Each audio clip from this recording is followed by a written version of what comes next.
Hello, welcome. This past weekend I gave a workshop to some guitar teachers, and I just wanted to go through a little bit of that today here on YouTube for you. Just a bit of an outline of what we spoke about.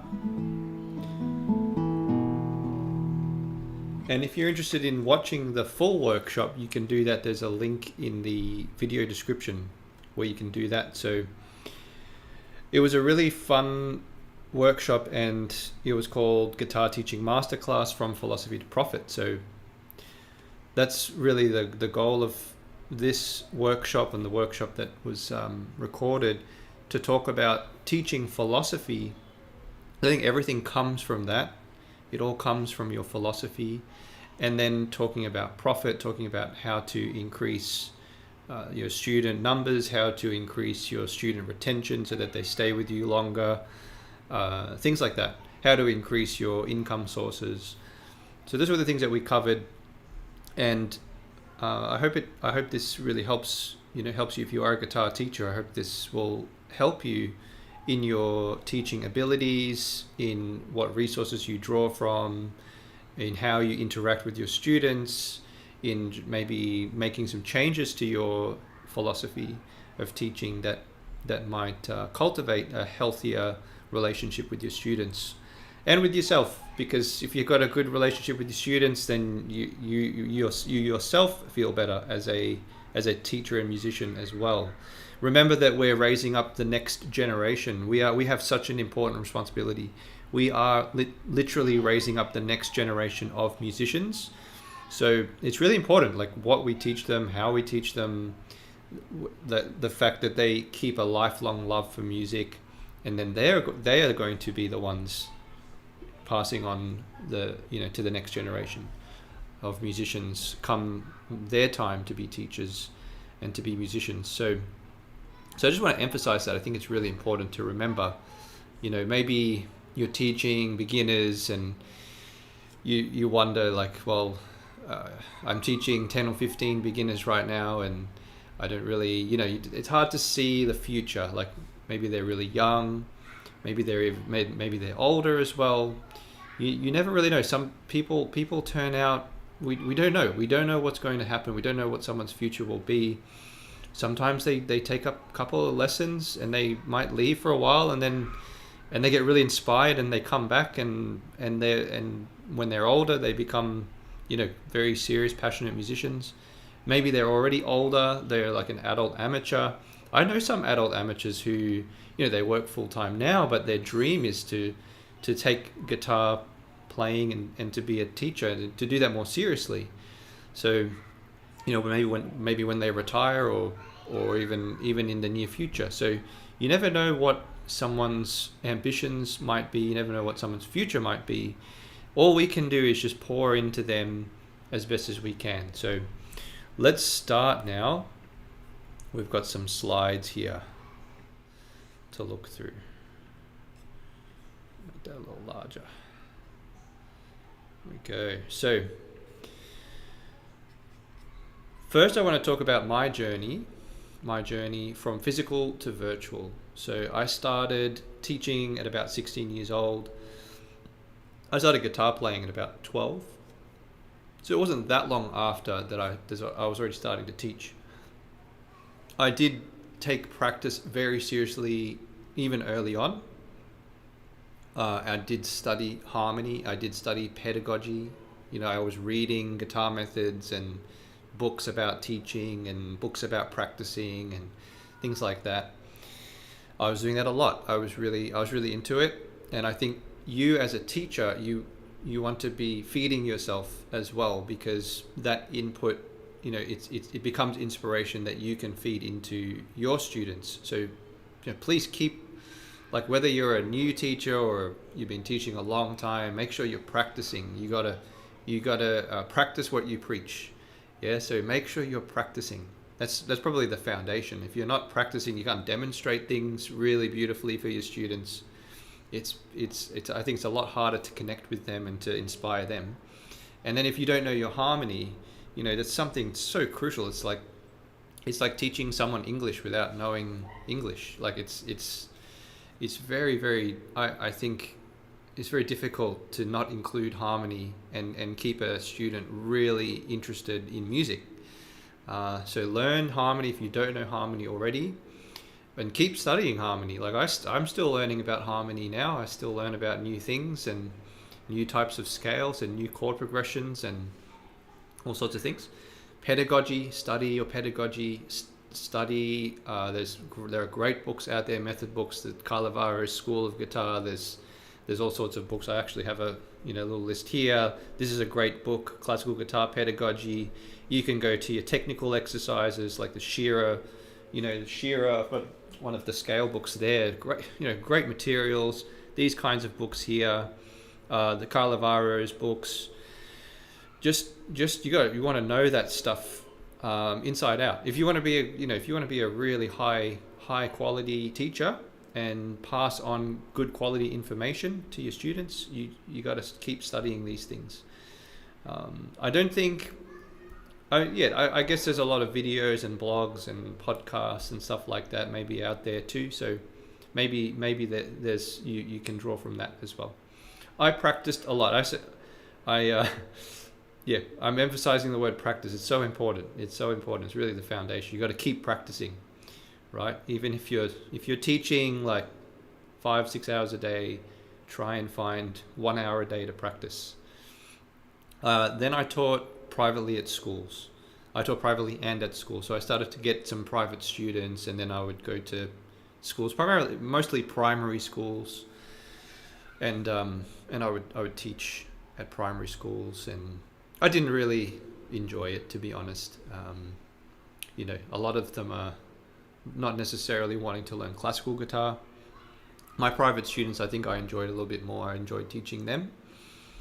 So what? And then I earned a Doctor of Musical Arts. So that happened a while ago now.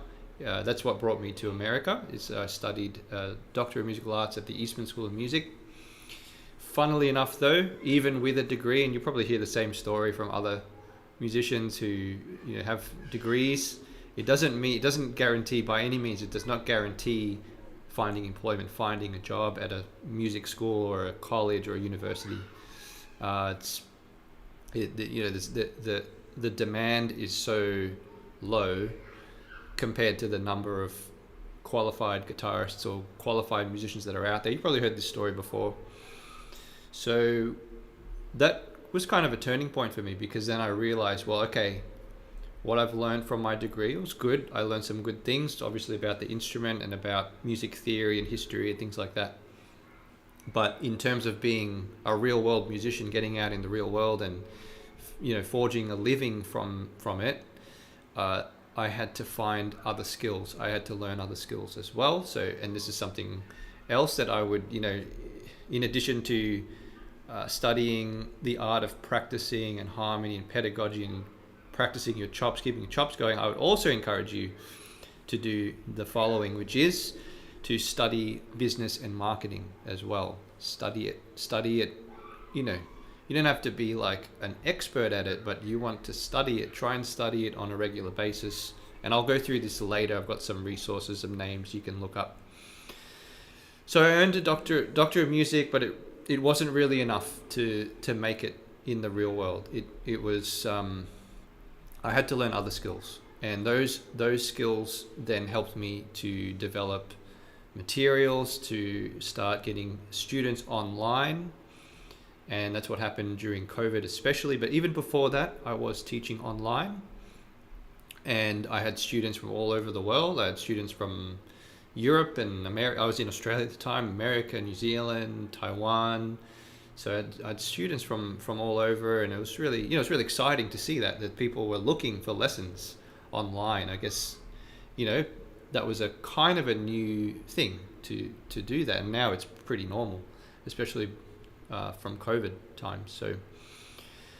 But COVID accelerated the online, platform, the online side of things more, and I did work with my buddy Michael McManus, who was then the He was the the founder of the Melbourne Guitar Festival, and so we started some workshops online to do with composing, and that really kicked some things off as well. That was really exciting, actually, as well. So from that, I started to develop curriculum. I was writing books. I was doing some of these things before COVID as well. I was writing books. I was developing online courses, and getting more and more students. And the students I was getting, I really enjoy working with. So they're classical. They're not, they know what they're getting, and I know what I'm getting. Right? They are just into classical guitar. Maybe they'll have some side things. They play a little bit of electric, or they play a little bit of acoustic, but their main thing is classical guitar. That's my specialty. That's what they want. I want to work with them. They want to work with me. It's a great relationship. So it was really that, learning the business and marketing skills that kind of encouraged me to develop, to think about, okay, I've got some knowledge that I've learned over my years of practicing and studying and stuff, but and harmony, and how can I put that down in a way that provides value to people in the form of books and courses and curriculum. And so that's basically what happened, and that's where I am now. So these are some of the books that I studied. I went through that. These are now some of the books that I've written. Composition Tools, Fundamental Harmony, Play Like a 19th Century Guitarist, Compose a Piece in 1 week, 12 Practice Methods for Guitarists. So, all the stuff that I learned about practicing is in there, the stuff I learned about harmony is in there, the stuff I learned about 19th century performance practice, about composition and about composition. I I put those into a book form, and now I've got an online school called The Creative Classical Guitarist. We just had a recital earlier today. We had 4 recitals of students. They're playing, some of them are playing their own pieces. They're composing. They're learning about harmony. We've got masterclasses every week. So this is like a full-on, putting the knowledge into a community or a school-based kind of system, and it's, it takes a lot of work to get there. If you are a teacher and you want to do something like this, be prepared for hundreds of hours of work. It's a lot of work. You got to record the content, you got to organize the content, you got to find a platform so that it's tracked and it's streamlined, and people can use apps and all sorts of things, right? So, but it's doable these days. You can do it. You can do that. So I've published, I've created a school, and then I started to organize concerts as well. I've done concerts, published a book. This was students of the Creative Classical Guitarist composed pieces dedicated to the children of Ukraine. We've sent a guitar to Tanzania and to Rwanda, actually, the 2 guitars. We went off to Africa. There's more concerts, there's more music there. I've got another student recently, another member, who just sent me these beautiful books of his own compositions. These are published on Amazon now. So, this is what can happen when you learn certain skills. Then you're able to get that knowledge out there and then produce results in your students. And that's exactly what I talk about here: input versus output. Your students aren't just learning; they're actually creating output. They're actually publishing. They're performing. They're recording. They're arranging. They're composing. Doesn't matter what age. They can be any age. They can do this at any age. For example, do I have it here? Well, I'm going to skip ahead because where is it? There's a picture I've got here, which is a good illustration. Right here. Here we go. So this is a concert I did about a month ago, where I showcased my students. They'd only been learning for a couple of months, and they're young, very passionate students. They practice, they love it, and they had a great time. So you want to think about your students, not just that you're just teaching and pouring into them, but you're actually encouraging them to be creative and to create output. to be productive. Essentially, you want to teach them to be productive, even if at a young age. Can they create their own exercises? Can they create their own pieces, their own melodies, their own songs, all sorts of things like that. So, hey, and let me know if you have any questions in the chat. Happy to answer any questions you have. So so input versus output. So early on, when I was teaching, I would just teach. I'd say, play it like this, and use, here's the fingering and the good technique, and blah blah blah. So, which is fine. We need to do that. Obviously, at least a portion of our lessons needs to be dedicated to this. But I would commit to you. I would propose to you that maybe we should develop another portion of our lesson time to things like arranging, composing, improvising, harmony, performing, recording, things like that, where the students are creating output. This helps them to shine, which we'll talk about later. It's a really important teaching philosophy. Help your students shine. And students love it. Students love it because they have something to show for all their hard work. They have something tangible. Sometimes it's a book. I mean, it's like, not just one book, but look, 1, 2, 3, 4. Technically four different books here by the one student, by the one member. And he's doing more, and he's doing recordings and everything. I've got back there in my bookshelf. I mean, a lot of that is students' music. So it's awesome. It's amazing. So it's very fulfilling for you as a teacher. But think about it, your students. They publish a book of their own music. It's wow, it's great. They're gonna love music. They're gonna love the guitar. So that's just a little bit about me there. These are some examples of students who created some arrangements. So this was one of the earliest examples. This is when I kind of first started, thinking this way, thinking, well, can we try and arrange something? Because sometimes you get the vibe, like you get a student, you just get this vibe, like, they're playing Giuliani and Carcassi and Carulli, and it's okay, like they kind of like it, but they don't really love it. How can we get a student to really love something? And maybe you're watching and you are a student too. So this is not just necessarily for teachers. Maybe you're a student too. How can you really love the guitar, the classical guitar specifically? Maybe you do love classical music already, the classic, Tardigrade and Saw and Giuliani and Barrios or whatever, but it doesn't always connect with people. So what I did with this student is I asked him, what do you like? What kind of music do you like? There's another philosophy too, asking questions. What kind of music do you like? And he brought up this, Spider-Man game that he plays on the PlayStation 4. Like, okay, all right, let's do it. We looked it up, and at first I was like, oh goodness, because it was a full orchestral score. It's like this full orchestra playing this thing. So I'm like, okay, but I just thought, okay, we can do it. It's been done before. Orchestral arrangements for guitar. We can just simplify it a bit, strip it back. So this is what we ended up with. So.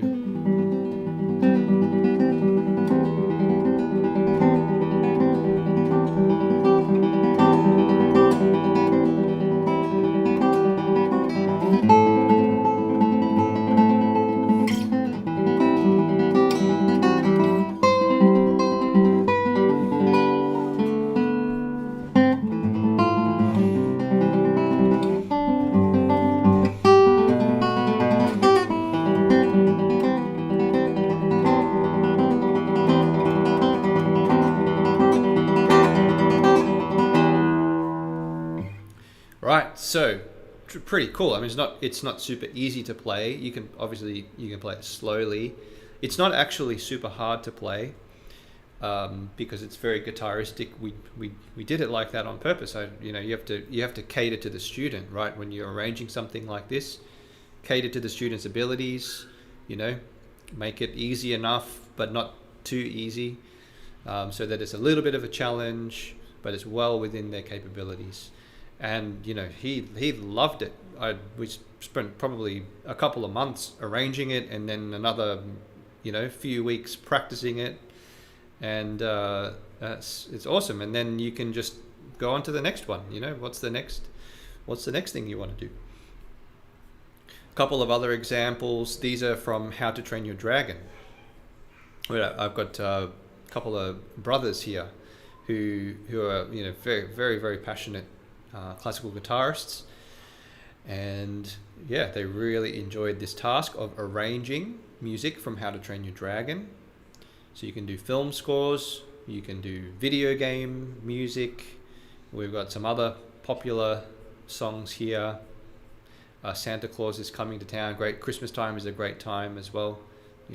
Get out the carols. So that sounds like.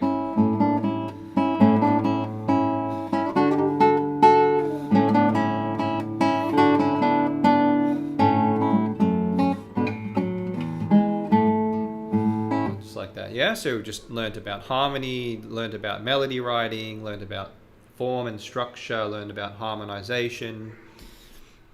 That's the great thing. That's one of the great advantages of teaching, of doing this in a lesson, is that you can teach things like harmony, form, counterpoint, texture, structure, chords, whatever you want to teach about. You can do that through arranging and composing. And that's how much more exciting is that if it's done through something, a piece of music or a song that they really like. They're gonna love it. They're gonna love the whole experience. They're gonna learn so much about music, and have something that they love to play. Here's Hey Jude. We did an arrangement of Hey Jude. All right.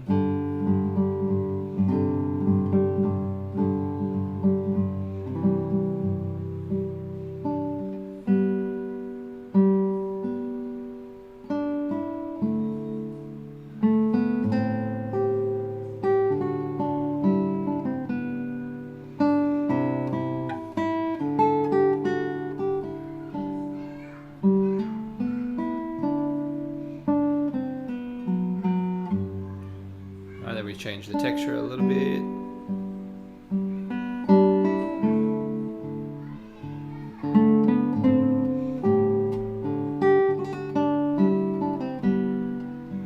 All right, so there we go. You can create covers for their music.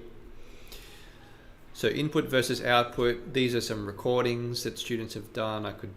Each one can be played if But just for the sake of time, I'm going to move through this quite quick. This is just supposed to be a kind of taste of the workshop. So I leave this question with you. Now, if you go to that link that I've posted in the description, you'll get a workbook there, and it has these questions written out in the workbook too. Were you encouraged to produce output as a guitar student? I'd love to know if you were you encouraged to produce output as a guitar student? So let's go on to teaching philosophy now. So the first thing that I like to emphasize is to ask questions. Find out what drives a student. And you can do this just by asking questions. And I would encourage you, don't just ask them once, not like for, lesson number 1, you ask the questions and then never again. Try to ask them on a regular basis, especially if you feel like students are starting to they're starting to lose a little bit of that drive. That's a good time to start asking again. Why do you want to play guitar? What music do you like?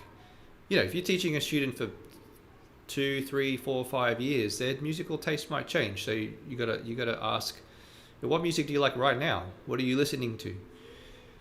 What are your goals or ambitions? Same thing. If you've got a student who's been learning for 2, 3, 4, 5 years, their goals and ambitions might change. It might start off much more casual and get more serious. It might go the other way. It might start off really serious and then get more casual. Maybe they don't want to do competitions and performances. Maybe they're more happy just to play, do their own thing. Maybe it's totally the other way around. Maybe they really have that desire to perform to play in front of people. You've got to ask, you've got to ask in order to know. How much time are they willing to commit each day? This helps you to, and it's something you should ask frequently. I will ask this every lesson. I say, how is your practice? How much practice have you done this week? And I'll try and find ways to encourage them. How can we find some more time? How can we make it more regular, more frequent? Right? How much time are they willing to commit? Music must be enjoyable for the student. That is, tied to things they love.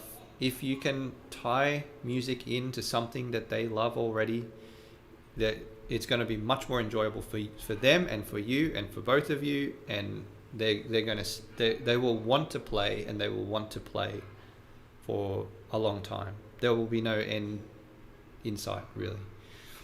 Okay, so think about what questions you can ask your students. The next teaching philosophy is on practicing.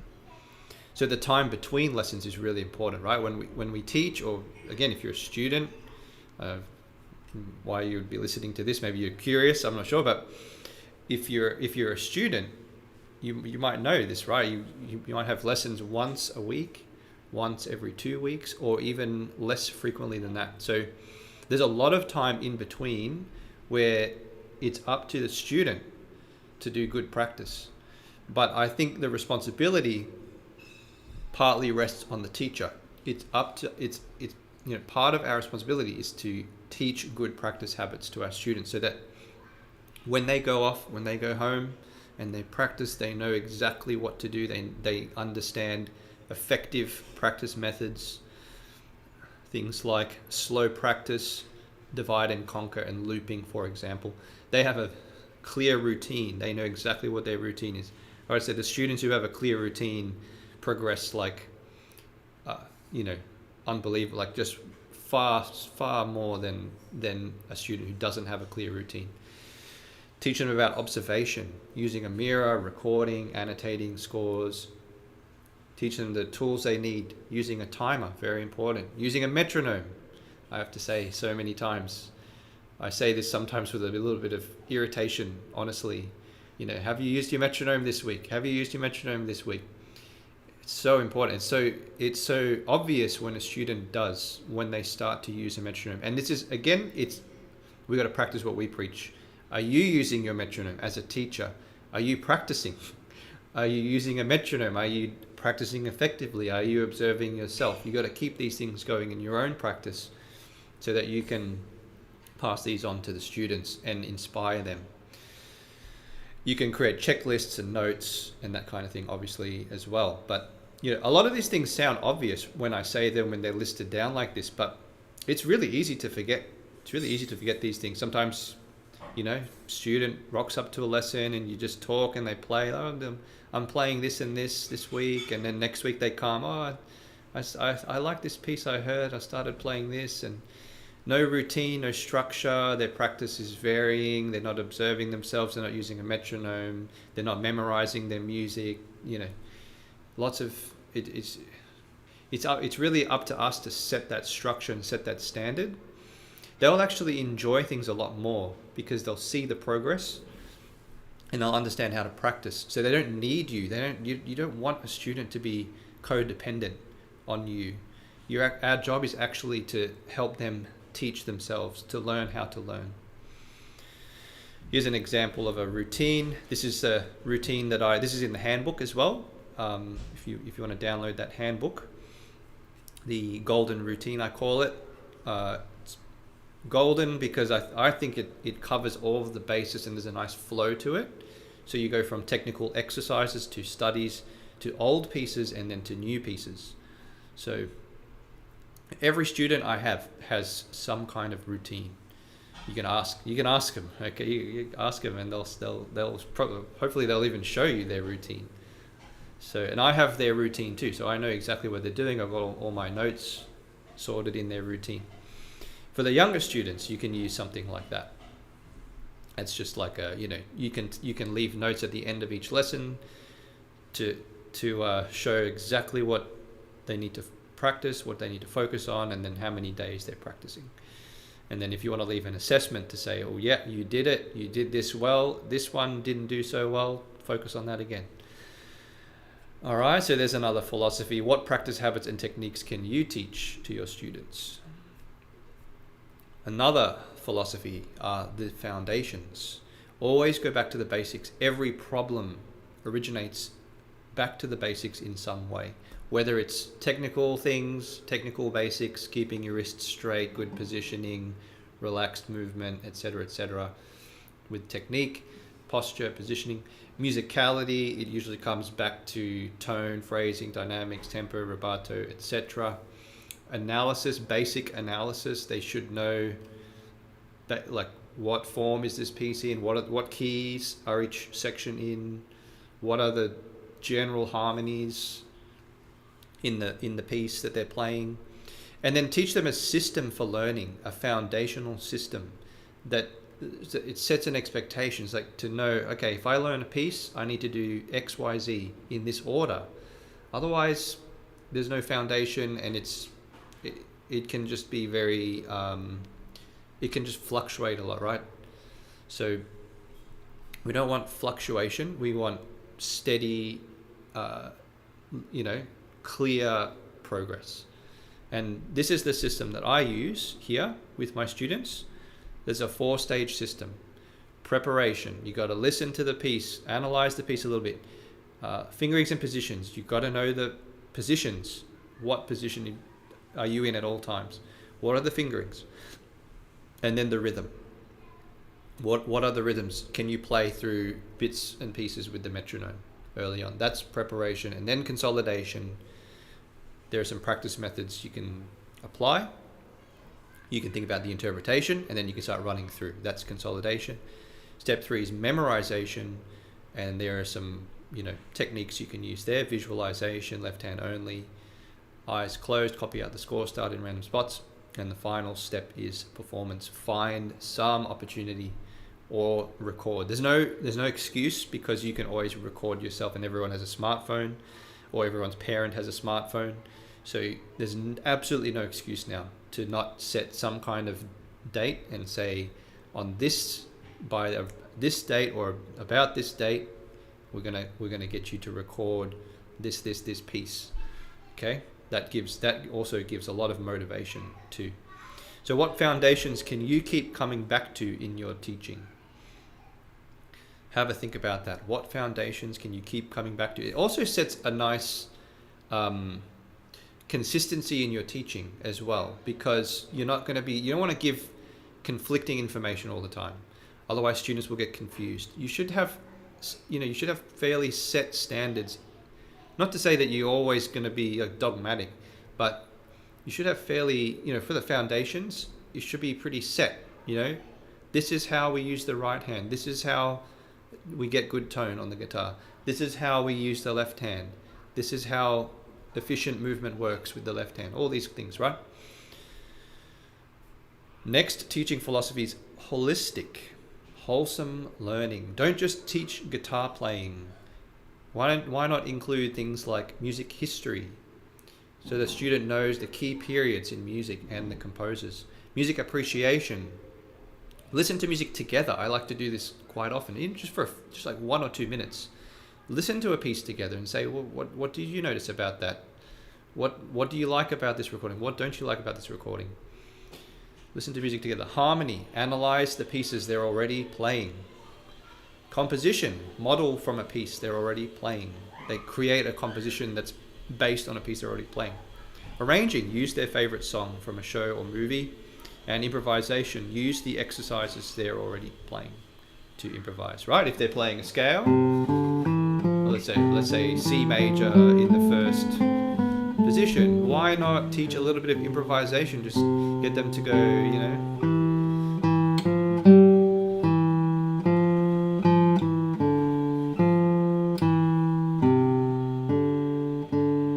just improvise a little melody, a little tune out of a scale. Such a holistic way to learn music. So what other aspects of music can you incorporate into your teaching? Next philosophy is showcase. I mentioned this earlier. Showcase your students. Let them shine. Give your students opportunities to shine. Concerts, recordings, etc. Encourage them to take part in community events, guitar gatherings, competitions, masterclasses. Could add festivals. You could add other things as well to that list. Play or record with them. Play or record their music or arrangements. Okay, so that's the example again here where I played Twinkle Twinkle Little Star with a couple of my younger students in a concert as an opening act for the concert, and it was really enjoyable. So how can you give opportunities for your students to shine? So those are the teaching philosophies. Next up, I had a question about setting up an online studio. So this is my setup, and actually it's evolved a little bit since here, but it's basically the same. I'm using the very same camera that you see there. I'm using the very same laptop. I'm not using a green screen at the moment. Sometimes I do. I do have the same lights there right beside me right now. I've got 2 lights on right now, and I've got a very similar microphone right here. So if you want specifics, I'm using a MacBook Pro laptop. I use Zoom, and I use Preview, which is the default PDF viewing program, to annotate the score. So I can actually annotate this right now, the same way I would, annotate a score. You can do that. You can circle things. You can tick things. Whatever you want to do. So it's pretty cool. The camera I use is called the Canon M200 mirrorless. You can get very similar budget mirrorless cameras now that plug straight into your computer through what's called an HDMI capture card. So that's really great. You can get a USB microphone also that plugs straight into your computer. So that's straight in through USB. The lights, they're called soft boxes. They have a nice, they diffuse light more, so it's not really harsh light. It's more gentle. And these light bulbs last for ages too. It's been years. I think I've had these lights. Same with the camera. It's gotten a good work, put into it. I use PayPal to send invoices. That works internationally. And important to take detailed notes about each lesson and track your lessons well. Track very well. Some other resources you can think about: using a syllabus helps to establish a long-term pathway. So these are some that you can choose from. Suzuki is one for the younger students. For the older students, or even some of the younger students, if they want to go in this direction more, AMEB, ABRSM, or RCM are good. You can just Google those: AMEB guitar, ABRSM guitar, RCM guitar, and you'll find the books that they've got and the syllabus for each one. It's usually grade, it could even be preliminary grade up to grade 8. AMEB goes to diploma levels as well. That some of these might, I think, I should have mentioned, Classical Guitar Corner has got a great, syllabus graded system. I think they go up to grade 8 as well. That's online. So there's a lot of stuff out there. I'd recommend funneling your students into one of these because it gives them a long-term pathway, and then they get to know, these lists have been catered. It's like trying to get a good variety of music, trying to get good, the great composers included in there, and then a mix of like a Renaissance, Baroque, classical, romantic, modern. So they're getting a nice mix of repertoire to play. And then another alternative, if you want to use instead of, or as a supplement to, you can use method books too. Carcassi method, for example, is probably the most classic, the classic Carcassi method. So what resources can you share for your students? All right. Don't think we have any questions so far. Let me know if you have any questions. I'm flying through this very quickly. As I mentioned earlier, if you want to watch the more detailed workshop where there's a bunch of guitar teachers, present in the workshop as well, that we did that on Zoom last Saturday. Feel free. You can sign up. For free. You can just go to that link in the video description and fill out a quick form there, and you'll get instant access to the workshop and to the handbook. There is a handbook with these questions and a couple of the charts that I showed you, the golden routine and the 4 steps to learning a piece. So marketing and business was the final topic, and is the final topic here, marketing and business. So as I mentioned, really important, if you want to take teaching full-time, if you want to be a full-time musician or music teacher, it's very, very, I would say, essential that you learn some marketing and business skills. Now, thankfully, online, there's tons of stuff. It's almost too much.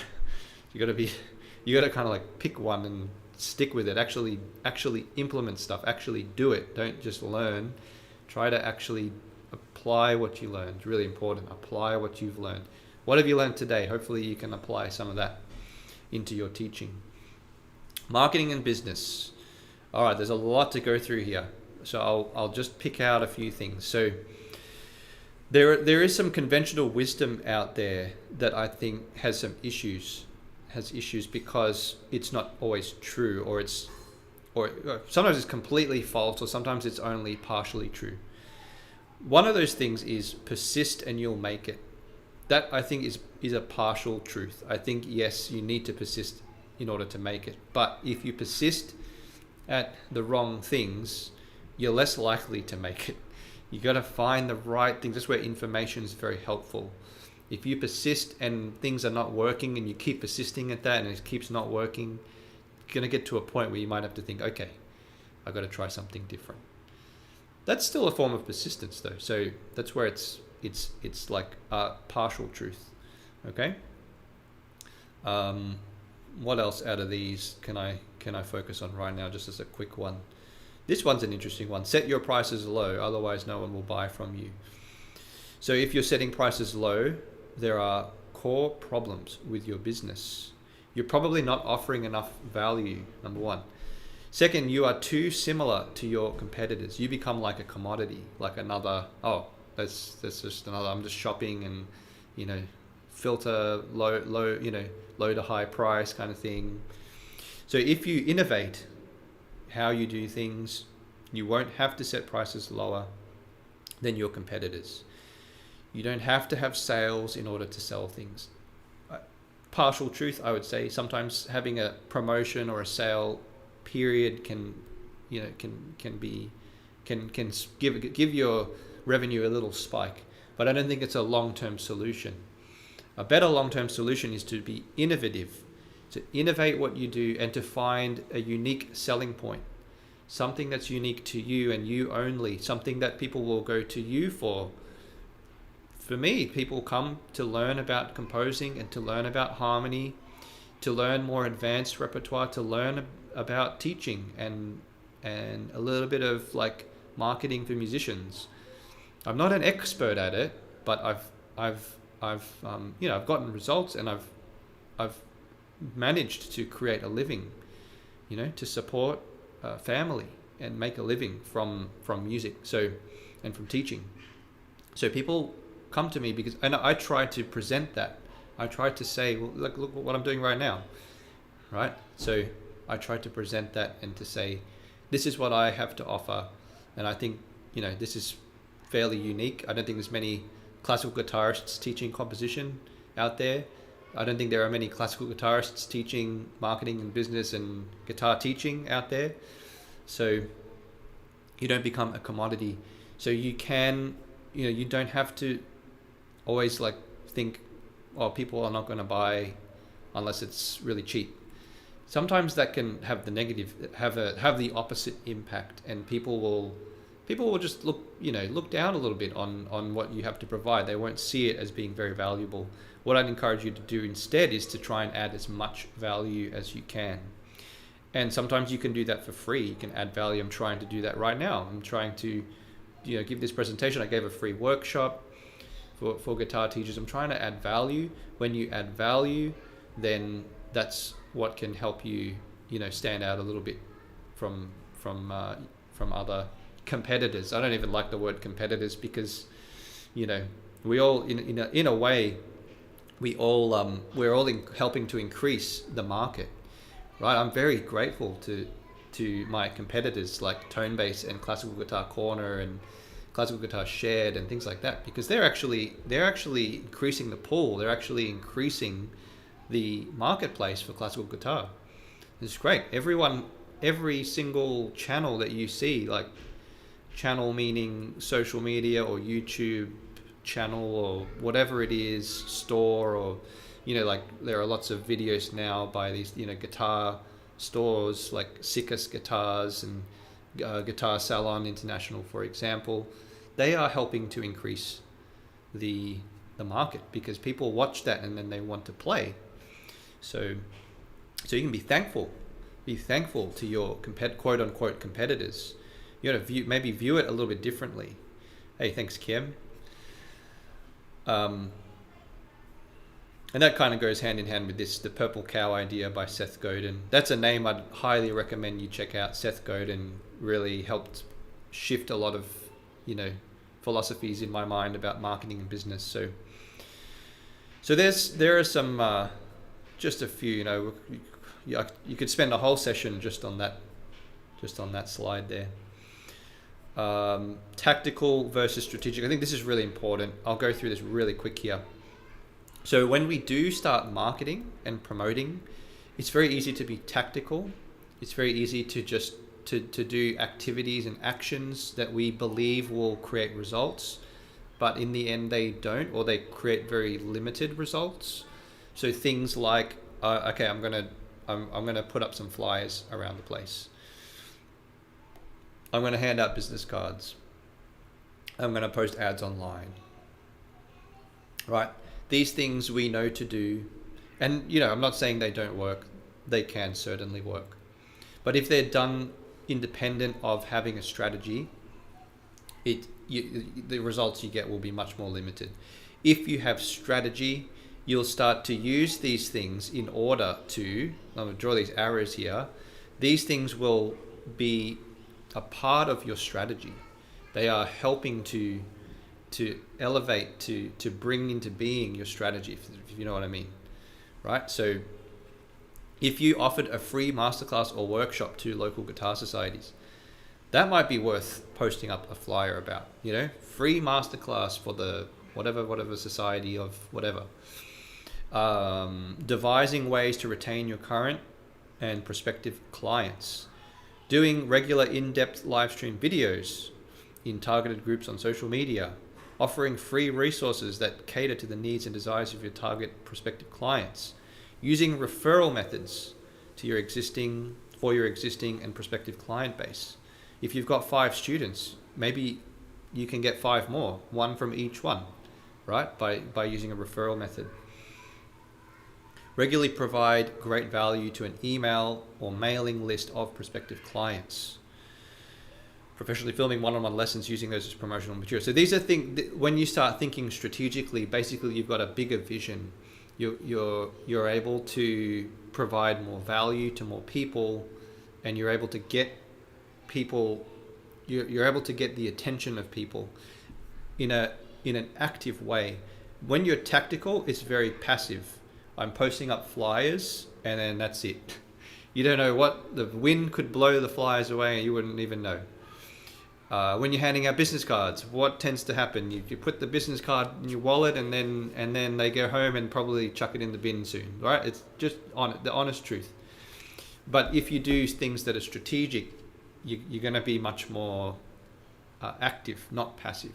You're going to get in front of people. You're going to as Seth Godin would say, make a bit of a ruckus. You're going to make a bit of a ruckus, right? It's good, in a good way. You're going to get in front of people, they're going to notice you, you're going to draw a bit of attention because you're providing them value, and it's value that they want. Everyone wins. Everyone wins. Okay, so that's kind of the difference between tactical and strategy. You can get very good at being tactical, which does bring some results, but you want controlled growth. So being tactical leads to unpredictable, up and down, or very slow linear growth. When you're strategic, it tends to lead to predictable and exponential growth. Your growth shoots up. there might be a lot of work put in, a lot of time and effort and sometimes money, a little bit of expense maybe put in at the kind of front end here, but then that pays off, right? If you're going to give your time, free workshops or free lessons or whatever it is that's part of your strategy, will take time, but the time will pay off. So then that's what I say here. Being strategic will often require short-term sacrifices of time, money, resources, but these losses result in huge gains that exceedingly pay off in the long run. Okay, so thanks, Kiem. It's great to have you here. Kiem is a very fine member of the Creative Classical Guitarist, and he gave a wonderful recital a couple of weeks ago, playing a lot of his own music, and I think he's interested in teaching. I think, Kiem, you'd be a fine teacher. You'd be a great teacher. So I hope you're considering doing that in the future. Growth thinking. I have to wrap up pretty soon here. So examine what you're doing. Everything in business is a variable that can be tested. So you also want to track and adjust. If you're not tracking your results in some way, it's hard to know what works and what doesn't. To try and track your results, what worked, what actually got you the ching ching, the paying clients. What actually got you those clients? Was it marketing through a particular channel? Was it doing a particular activity, giving a concert, doing a free workshop, posting up a flyer in a particular place? What did you put on that flyer? What caught the attention of people that was on that flyer? Why did people, and then thinking about what made people, what worked? Why did it work? Really important. Everything can be a variable. You can change your headlines, and when a headline is let's say you have a website page or a poster.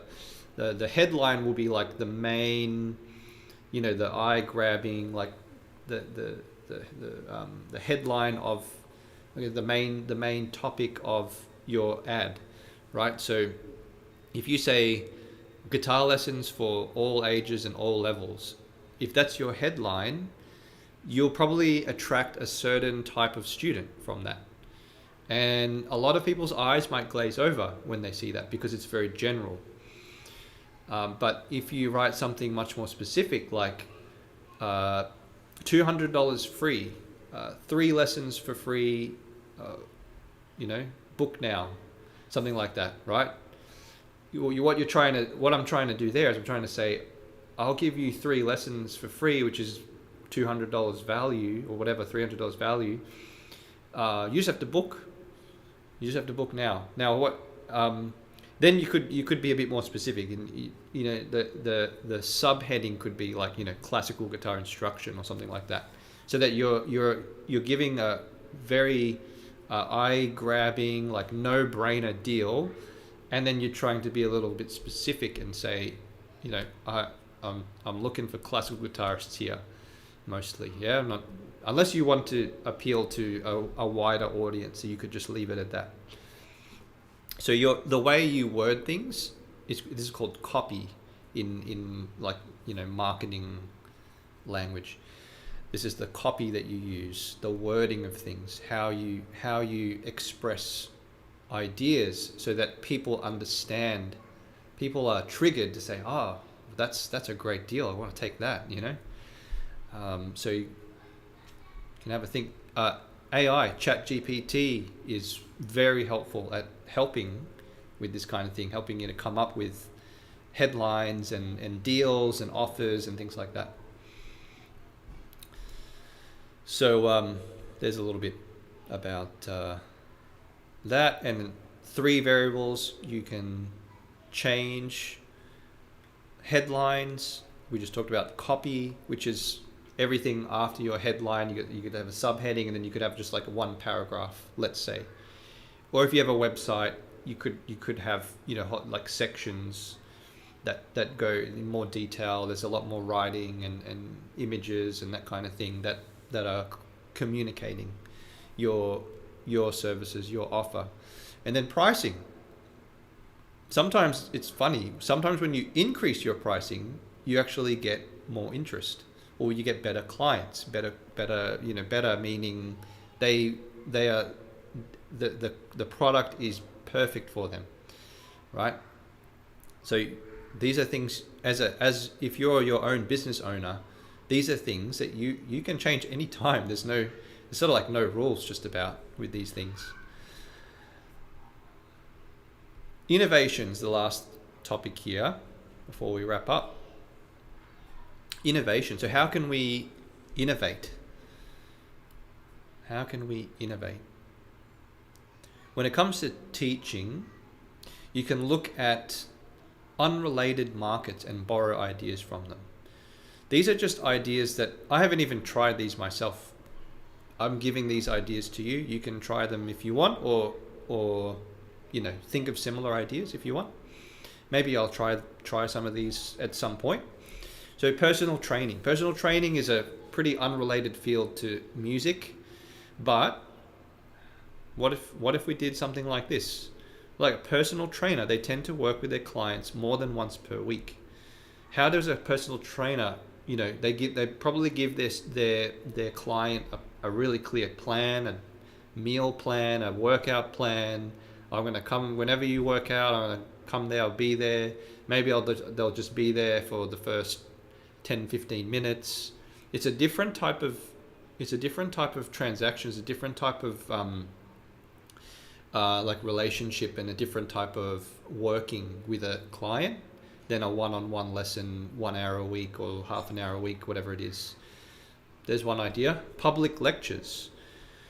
Man, public speakers, I think they could be amongst the highest paid performers out there, right? They do tours, they manage to draw in thousands of people. Typically they do this by having a huge online following, which becomes a word of mouth craze. They interact with the audience and are very engaging. Now, I'm not saying we're all going to get, thousands of people at a big, amphitheater and everything, but again, we can try to gain inspiration from these, from public speakers who do this. How do they do that? What are they doing that's so captivating to the audience? How are they communicating? Can we do a similar thing? Books unrelated to music. You could model a book that's unrelated to music. This book here, Tools of Titans. So in this book, this is by Tim Ferriss. He interviews many of today's forward-thinking leaders and entrepreneurs, giving you insights into their habits, methods, viewpoints. So imagine a similar book where the best players from around the world were asked questions in order to reveal their habits, methods, and things like that. So, and then maybe there are things like that out there already, but I don't know of one that's like the book. This is like the top classical guitarists have poured. I interviewed the top classical guitarists, and here is their knowledge and wisdom about practicing, and about giving concerts, and about memorizing music, and about learning pieces, and all sorts of questions, right? So another idea for you. Okay. And then just a final, this is just like a summary of things to think about, and I'll wrap it up here. Find your unique selling point. This will make you stand out, and people come to you when you do this. So find your unique selling point, and I would add to that, communicate it. Communicate your unique selling point.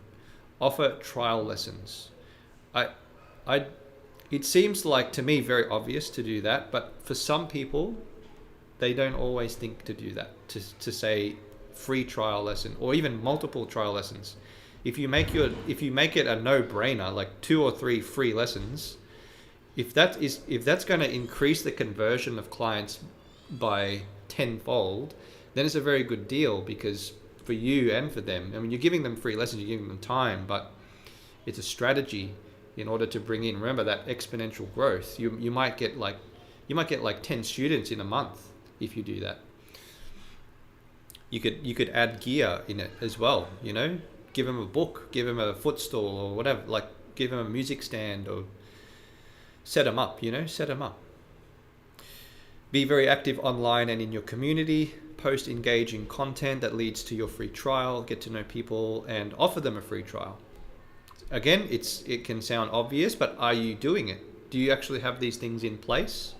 Are you actually going out? Are you posting stuff? And right now I'm offering you a free workshop. You can watch this workshop in more detail by going to the link. It's free. You can do that, and you get the free handbook as well. So I'm trying to illustrate. I'm being an example of what I'm teaching. I'm doing it as well. You can create a simple but professional website using Squarespace. That's what I use. That's a website builder. You can capture leads to a mailing list by offering something free. So if you've created a checklist, or you could have a free lesson or a free workshop, some kind of free content to capture people's email addresses or their phone numbers or both. Create income generating products and activities. So this is where you can think of extra streams of revenue producing, activities here. So workshops, ebooks, courses, concerts, right? These can help add streams of income. Or if anything, they can add streams of potential clients, right? When you start doing that.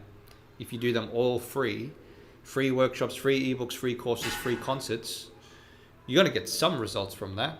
Probably more than putting up flyers around and handing out business cards. I have to say, you'll get much more. You'll get much more client interaction and prospective clients filling up your pipeline, they call it. If you're in sales, you fill up your pipeline, right? It means you've got this backlog of potential, concerts coming up and students who want to have a trial and all that kind of thing. List yourself on Google Business. Very easy to do. Very, very, it's free. Basically, when people type in Google Maps, guitar lessons, you will come up. That's basically what doing that is. Ask for referrals and reviews from your current students. Encourage your students to get together, play for each other, and play together. That's really fun. It's really great. I've got a really nice group I'm in America right now. I teach online. I've got a group in Australia. They're meeting once a week, and they're not even all my students, but most of them are. They meet, they play together, they play for each other, they play like duet music and trio music, and they just kind of like, read through together, try and play together. It's awesome. And then study marketing and business. And these are some names. I would add Seth Godin now that I think about it. Seth Godin's great. Jay Abraham's great. Ramit Sethi and Grant Cardone are some names that have helped me. And Alex Hormozi is another one that you might have heard of as well, if you've ever ventured into this side of things online. So a couple of questions to think about. How frequently do you send out marketing materials? Okay, it's not always just about frequency, but this is like the equivalent of asking someone, how much do you practice? It's such a foundation that you can't really go without this. You can't not be sending out marketing materials. Like, no matter how poor your marketing materials might be, you at least send them out. At least send it out. Like, no matter how poor your practice might be, at least try to practice regularly, and you'll improve through experience and through gaining new knowledge. And if you have some kind of mentor, some kind of if you have a teacher that can help you with practicing, if you've got some kind of mentor that can help you with marketing. What marketing strategy can you get started with tomorrow? Is there something you can implement today or tomorrow? Whether it's a referral or setting up a free workshop or whatever it might be that you heard today that you can do. So, thanks, Kiem. My pleasure. Well, I think we'll wrap it up there.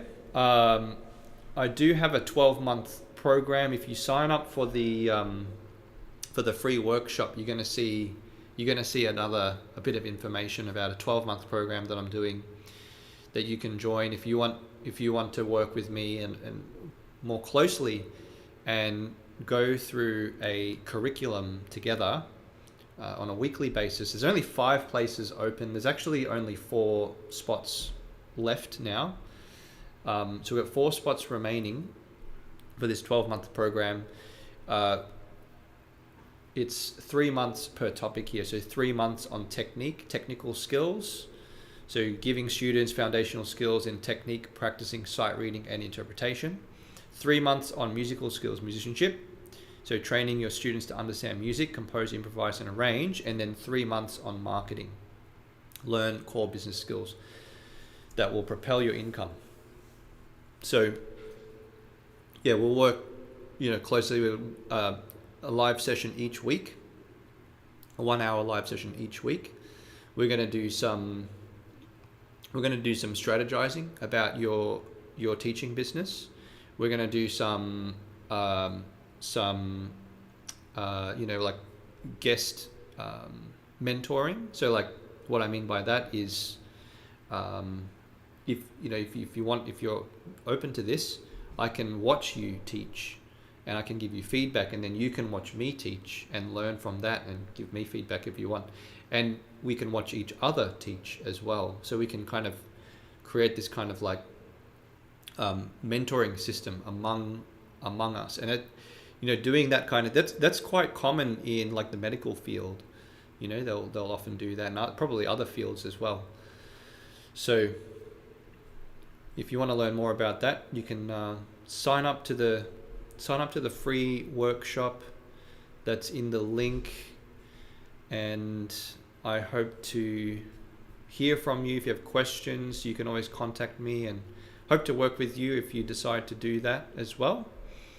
And just remember, again, I want to emphasize the importance of our role as a music teacher. We are raising up the next generation of musicians.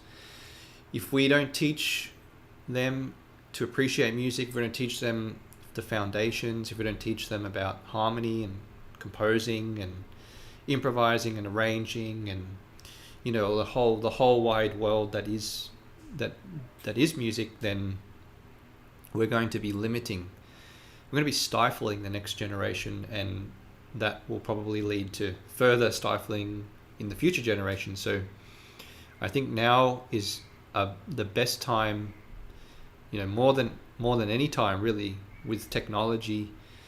It's so easy to be creative, it's so easy to learn, and it's so easy to incorporate so many aspects into a student's musical journey. They don't have to just play standard rep, play with good technique and that's it. There's a whole wide world now, learning the fretboard, learning higher positions, composing, performing, recording. There's really so many possibilities, and it's great if you can ask your students what they want, why they're playing, what do they like. That will help them to stick with you for the long run. It's really important, because if you're getting new students but they don't stick around for long, there might be some gaps, or something missing in the process.